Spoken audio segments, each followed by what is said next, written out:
ಇವತ್ತು ಸ್ವಲ್ಪ ರುಚಿಯಾಗಿ ಸ್ವಲ್ಪ ಡಿಫ್ರೆಂಟಾಗಿ ಒಂದು ಬ್ರೇಕ್ಫಾಸ್ಟ್ ರೆಸಿಪಿನ ಮಾಡ್ಕೊಳ್ಳೋಣ. ಇಲ್ಲಿ 2 ಥರ ತೋರಿಸ್ತಾ ಇದ್ದೀನಿ.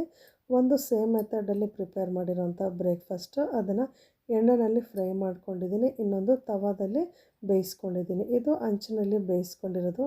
ನೋಡ್ತಾ ಇದ್ದೀರಲ್ವ ಒಳಗಡೆ ಸ್ಟಫಿಂಗ್ ತುಂಬಿರೋದು ಎಷ್ಟು ಚೆನ್ನಾಗಿ ಪದರವಾಗಿ ಓಪನ್ ಆಗ್ತಾ ಇದೆ ಅಂತ. ಸ್ಟಫಿಂಗು ಅಷ್ಟೇ ತುಂಬ ರುಚಿಯಾಗಿತ್ತು. ಇದನ್ನು ಮಾಡ್ಕೊಳ್ಳೋದಕ್ಕೆ ಸ್ವಲ್ಪ ಗೋಧಿ ಹಿಟ್ಟನ್ನು ತೊಗೊಂಡಿದ್ದೀನಿ, 1 ಬಟ್ಲಷ್ಟು ಮೊಸರು, 1 ಸ್ಪೂನು ಎಣ್ಣೆ ಅಥವಾ ತುಪ್ಪ ಹಾಕ್ಕೊಂಡು ಸ್ವಲ್ಪ ಉಪ್ಪು ಹಾಕ್ಕೊಂಡು ಈ ರೀತಿ ಚಪಾತಿ ಹಿಟ್ಟಿಗಿಂತ ಸ್ವಲ್ಪ ಗಟ್ಟಿಯಾಗಿ ಕಲಸಿಟ್ಕೊಂಡಿದ್ದೀನಿ.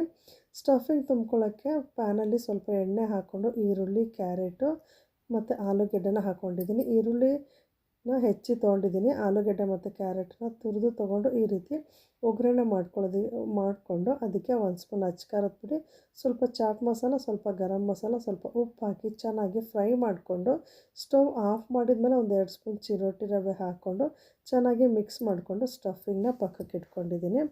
ಹಿಟ್ಟನ್ನು ಕಲಿಸ್ಕೊಂಡಿದ್ದೀವಲ್ವ ಅದನ್ನು ಚಪಾತಿ ಥರ ಲಟ್ಟಿಸ್ಕೊಂಡು ಮಧ್ಯದಲ್ಲಿ ಸ್ಟಫಿಂಗ್ನ ತುಂಬಿಕೊಂಡು ಈ ರೀತಿ ತಟ್ಟೆನ ಉಲ್ಟಾ ಹಾಕಿಬಿಟ್ಟು ಅದ್ರ ಮೇಲೆ ಪ್ರೆಸ್ ಮಾಡಿ ಚಾಕುನಲ್ಲಿ ಮಾರ್ಕ್ ಮಾಡಿಕೊಂಡು ಹೊರಗಡೆ ತೆಗೆದ್ರೆ ನೋಡಿ ಈ ರೀತಿ ರೌಂಡ್ ಶೇಪಲ್ಲಿ ಬರುತ್ತೆ. ರೌಂಡ್ ಶೇಪಲ್ಲಿ ಬಂದರೆ ಚೆನ್ನಾಗಿರುತ್ತೆ ಅಂತ ಹಾಗೆ ಕೂಡ ನೀವು ಮಾಡ್ಕೊಳ್ಬೋದು. ಇದನ್ನು ಎಣ್ಣೆನ ಚೆನ್ನಾಗಿ ಬಿಸಿ ಮಾಡಿಕೊಂಡು ಫ್ರೈ ಮಾಡ್ಕೊಳ್ತಿದ್ದೀನಿ. ಎಣ್ಣೆ ತುಂಬ ಏನು ಜಾಸ್ತಿ ಹಾಕ್ಕೊಂಡಿಲ್ಲ, 1-2 ಸ್ಪೂನಷ್ಟು ಎಣ್ಣೆ ಹಾಕ್ಕೊಂಡಿದ್ದೀನಿ ಅಷ್ಟೇ. ನೋಡಿ ಇದು ಎಣ್ಣೆಯಲ್ಲಿ ಫ್ರೈ ಮಾಡ್ಕೊಂಡಿರೋಂಥದ್ದು. ಸೇಮ್ ರೀತಿ ತಿಂಡಿನ ಪ್ರಿಪೇರ್ ಮಾಡಿಕೊಂಡು ಇದನ್ನು ಹಂಚ ಮೇಲೆ ಬೇಯಿಸ್ಕೊಂಡಿದ್ದೆ. ಕಟ್ ಮಾಡಿ ತೋರಿಸ್ತಾ ಇದ್ದೀನಿ ನೋಡಿ ಒಳಗಡೆ ಎಷ್ಟು ಚೆನ್ನಾಗಿ ಪದರವಾಗಿ ಬಂದಿದೆ ಅಂತ. ಸ್ಟಫಿಂಗಿಗೆ ನೀವು ಇನ್ನೂ ಬೇಕಾದರೆ ತರಕಾರಿನ ಯೂಸ್ ಮಾಡಿಕೊಂಡು ಮಾಡ್ಕೊಳ್ಬೋದು. ತುಂಬ ಸಾಫ್ಟಾಗಿ ತುಂಬ ರುಚಿಯಾಗಿರುತ್ತೆ. ಒಂದು ಸಲ ಟ್ರೈ ಮಾಡಿ. Thank you.